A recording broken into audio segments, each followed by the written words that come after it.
सो cursor हटा लो. So good morning to everyone. Now today we will discuss about the effective acceleration due to gravity. हम लोगों ने कई चीज़ें पढ़ लिया था. Velocity and acceleration of particle in A rotating frame हम लोगों ने ऑलरेडी पढ़ लिया था. इसके बाद हम लोगों ने देखा कि true acceleration and apparent acceleration. तो ट्रू एक्सेलरेशन में क्या था? ट्रू एक्सेलरेशन में जो अगर ओमेगा हमारा क्या हो जाए, नॉन जीरो हो जाए, और अपरेंट एक्सेलरेशन में ओमेगा इक्वल टू जीरो हो जाता था. ठीक है ना? तो ये हम लोगों ने ऑलरेडी पढ़ चुके हैं. ठीक है. तो आज हम लोग देखेंगे कि acceleration due to gravity, effective acceleration, इसको हम लोग जी डैश से रिप्रेजेंट करेंगे. G dash. ठीक है. तो यहाँ पे मैं कुछ ड्रॉ कर रहा हूँ, और उसमें से मान लिया ये ओमेगा स्पीड है इसकी, ये जेड एक्सिस है. ठीक है. और ये यूनिट वेक्टर जेड है, और ये सेंटर है इसका. ये पॉइंट मान लिया एन है, और सरफेस पे जहाँ पे कट कर रहा है ये डिस्टेंस हम लोगों ने आर नॉट है. और ये कितनी है, वेक्टर आर है. ये हम लोग को एन ओ निकालना है. एन ओ निकालना है. और ये कितनी हो जाएगी, मान लिया ये एंगल जो है, ये जो बन रहा है आर नॉट से, ये लेमडा है. ठीक है.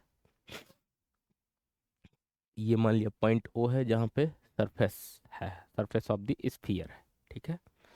तो C B the centre of the earth है.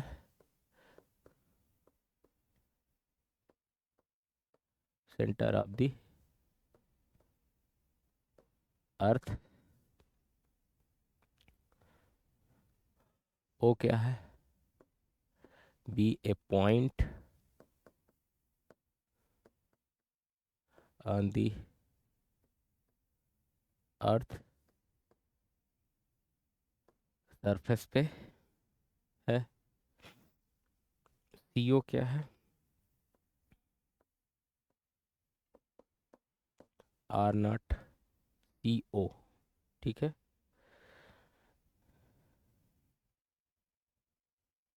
ओ पी क्या है,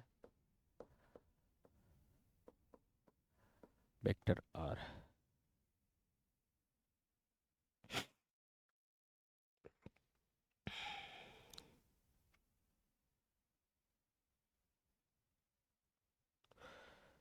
ओमेगा क्या है, एंगुलर वेलोसिटी,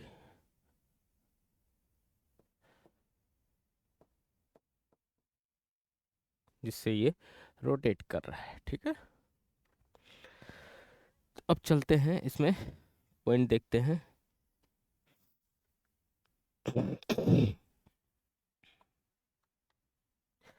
तो हम लोगों ने कुछ एक्सप्रेशन डेराइव किया था जी डैश का, वेयर हम लोगों ने पीछे वाले लेक्चर से कनेक्ट करेंगे इसको. ठीक है. तो we have g dash equal to ji plus omega cross are not. ये हम लोगों ने पिछले लेक्चर्स पे इसको डेराइव किया था. ठीक है. अब मान लेते हैं कि जो वेक्टर जेड है, लेट जेड क्या है, unit vector. Unit vector equal to, unit vector को कैसे, mod z upon z, omega magnitude, इस तरह से डिफाइन करते हैं. देयरफॉर ओमेगा क्या हो जाएगा, ओमेगा इंटू जेड वेक्टर. ठीक है. तो इसको थोड़ा सा सिंप्लीफाई करेंगे हम लोग. तो ये क्या हो जाएगा, ओमेगा की जगह रख देंगे जी प्लस, ओमेगा की जाएगा omega Z cross omega Z cross R. ठीक है. ये क्या हो जाएगा, G plus omega square common ले लीजिए, ये ओमेगा है, ओमेगा स्क्वायर हो जाएगा into Z dot R, Z dot R into vector Z minus Z dot Z into vector R not. ये triple product using vector identity यहाँ पे हम लोग ने यूज किया है।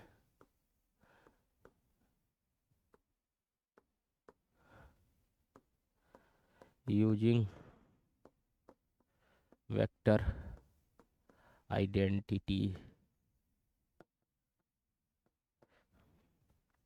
ए क्रॉस बी, तीन का वेक्टर का क्रॉस प्रोडक्ट क्या हो जाए, A cross B cross C जो होगा वो इक्वल टू हो जाता है A into C, A dot C into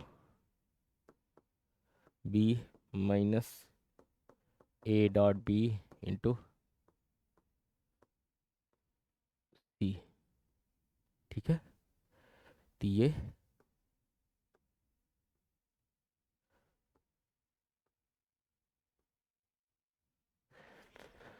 तीन क्रॉस का वेक्टर प्रोडक्ट है, तो ये जो ऊपर वाला स्टेप है वो ये यूज किया गया है वेक्टर आइडेंटिटी। ठीक है, तो ये वेक्टर आइडेंटिटी यूज करने पे हमको ये पता चल गया कि ये तीन वेक्टर का क्रॉस प्रोडक्ट है। ठीक है, तो अब देखते हैं कि इसमें कैसे इसको थोड़ा सा और सिंप्लीफाई करेंगे। तो ये क्या हो जाएगा, G dash equal to ji plus omega square, magnitude common ले लिए, Z cross Z, Z cross Z cross are naught. ठीक है, ये हम लोगों ने इसी में वेक्टर आइडेंटिटी लगाया है। Apply vector identity, so you will reach, कहाँ पे चले जाएंगे, ये स्टेप में पहुंच जाएंगे। ठीक है, तो जी डैश क्या हो जाएगा, G plus omega square into Z dot R naught into Z minus Z dot Z into R naught. ठीक है, ये हो गया। अब जेड डॉट जेड क्या हो जाता है, Z dot z equal to 1, ये यूनिट वेक्टर है। और वेक्टर जेड क्या हो जाएगा, C N vector upon mod c n magnitude. ठीक है, तो vector C N upon magnitude. ठीक है, जेड डाई। तो अब यहाँ पे जेड वेक्टर जो है जेड एक्सिस के अलोंग है, तो ये इसको हम लोग कैसे डिफाइन करते हैं, c N upon c N.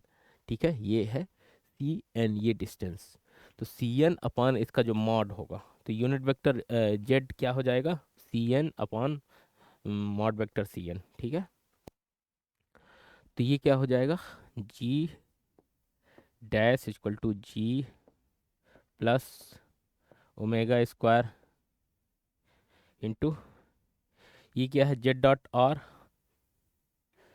Z dot R, Z dot R not, ये क्या हो जाएगा, सी N, Z dot R C N,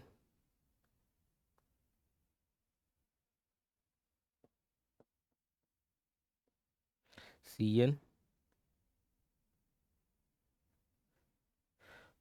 C N into Z, ये डॉट प्रोडक्ट नहीं रहेगा,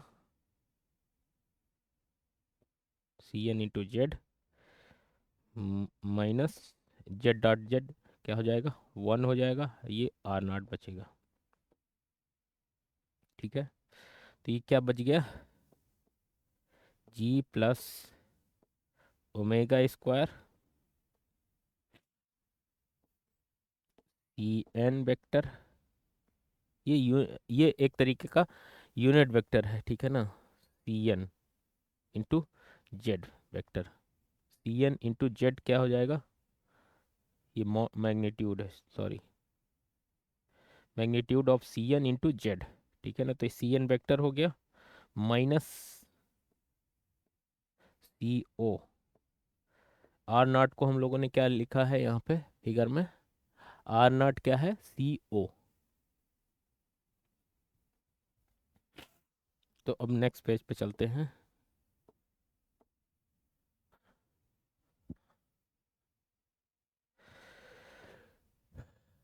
तो G dash equal to ji plus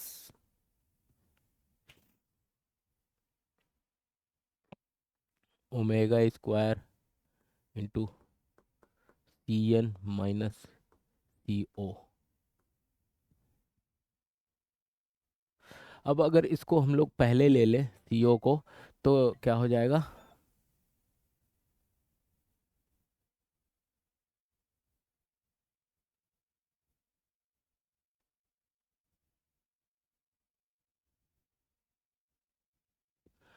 ये क्या हो जाएगा, G dash equal to ji, minus sign पहले, ये अगर पहले आ जाएगा तो माइनस साइन हो जाएगा omega square into C O minus C N, ठीक है। अब इस फिगर को चेक करते हैं, G dash equal to ji minus omega square into C O minus C N क्या है इस फिगर में, C O, C O minus C N, C O minus C N equal to क्या हो जाएगा वेक्टर में, ये देखो ऐसे, सी ओ माइनस सी एन, ये क्या हो जाएगा, एन ओ। इसके अपोजिट में वेक्टर में हम लोग ऐसे ऐड करते हैं, तो ये क्या हो जाएगा, वेक्टर एन ओ, ठीक है। फिर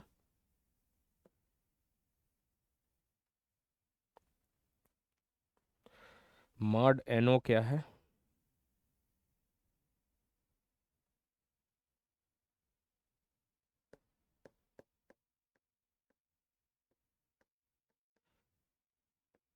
सी ओ कॉस लेम्डा, ये जो एंगल बन रहा है इस फिगर में, सी ओ,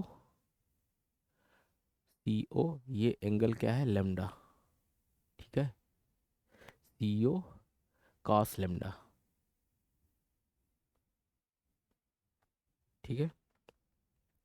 तो हमारे पास क्या आ गया finally, g dash equal to ji minus omega square N o vector equal to ji plus omega square O n. अगर एन ओ को ओ एन लिख दोगे तो इसका में माइनस साइन आ जाएगा, माइनस को यहाँ पे माइनस माइनस के कारण प्लस हो जाएगा, N O equal to minus O N vector में, ये ऐसे होता है। So D G dash is the resultant of ji and omega square O N, दस दस G dash is the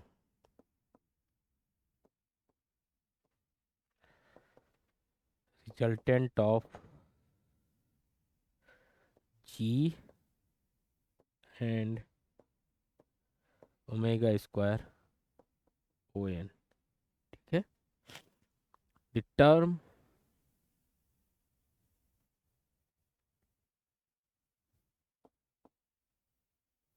the term g dash is equal to g plus g minus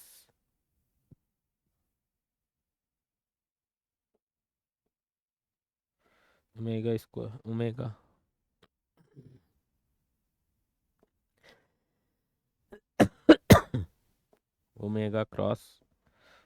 cross r naught जो है is also known as is also known as effective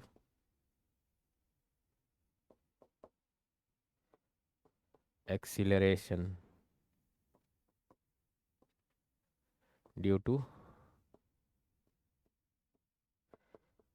gravity. ठीक है, तो हम लोगों ने जो डेराइव किया आज वो हम लोग एक बार जस्ट क्विकली इसको रिवाइज कर लेते हैं। तो हम लोगों ने देखा effective acceleration due to gravity. तो हम लोग इस फिगर पे जाते हैं जो कि हम लोगों ने पहले भी डिस्कस किया है इसको, और आज फिर से इसको डिस्कस कर रहे हैं। इस फिगर का यूज है चूँकि हम लोगों ने लास्ट में काफ़ी चीज़ें डिराइव कर चुके हैं, उसी की कंटिन्यूएशन में हम लोग चल रहे हैं।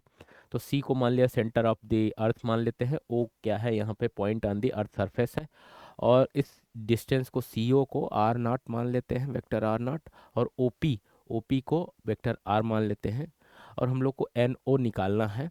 और ये मान लिया जेड एक्सिस है तो यूनिट वेक्टर जेड एक्सिस के अलॉन्ग है, ओमेगा जो है स्पीड जो है उसकी रोटेट करने की है। ठीक है ना, तो हम लोग ये पिछले लेक्चर्स पे हम लोगों ने डेराइव किया हुआ है ये एक्सप्रेशन ऑलरेडी, तो हम लोग उसी को डायरेक्ट यूज कर लेंगे, और इसको हम लोग फिर से नहीं डेराइव करेंगे। यहाँ पे आप लोग को एग्जाम में कैसे पूछा जाता है उस हिसाब से आप लोग को डेराइव करना पड़ेगा, कि अगर मान लिया फुल क्वेश्चन आता है तो आप लोग को इसको पहले डेराइव करना पड़ेगा, इसके आगे फिर आगे बढ़ना पड़ेगा। ठीक है, तो लेट यहाँ पे यूनिट वेक्टर को कैसे डिफाइन किए हैं हम, वेक्टर ओमेगा अपान मॉड ओमेगा, या ये मॉडुलस है।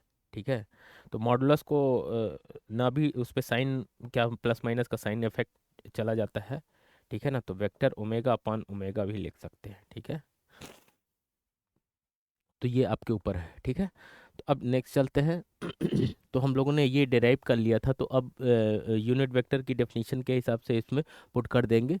तो यहाँ पे हम लोगों ने क्या डिफाइन किया था, vector z equal to omega upon omega. तो अगर ओमेगा वेक्टर ओमेगा की जगह क्या रख देंगे, modulus of omega into vector Z, unit vector Z. ठीक है, तो अब यहाँ पे रखोगे तो ये ओमेगा ओमेगा मैग्नीट्यूड है तो इसको कॉमन ले सकते हो, बाहर ले सकते हो, जेड क्रॉस आर नॉट हो जाएगा। तो तीन वेक्टर का क्रॉस प्रोडक्ट है यहाँ पे, ये इस स्टेप पे आ जाते हैं। तो हम लोग एक वेक्टर आइडेंटिटी यूज कर सकते हैं जो कि यूनिवर्सल होती हैं, तीन वेक्टर का क्रॉस प्रोडक्ट है। तो हम लोग ये तीन अगर वेक्टर का क्रॉस प्रोडक्ट है तो हम लोग क्या रख सकते हैं इनकी जगह पे, तीनों की जगह पे हम लोग a dot C into B minus a into b और सी रख सकते हैं। ठीक है, तो अब जी डैश क्या हो जाएगा, G dash equal to ji minus omega square Z cross Z. अब इसमें अप्लाई कर देना है वेक्टर आइडेंटिटी, तो ये स्टेप में आ जाएंगे। और Z dot Z unit vector है तो इनका डॉट प्रोडक्ट क्या होगा, वन होगा।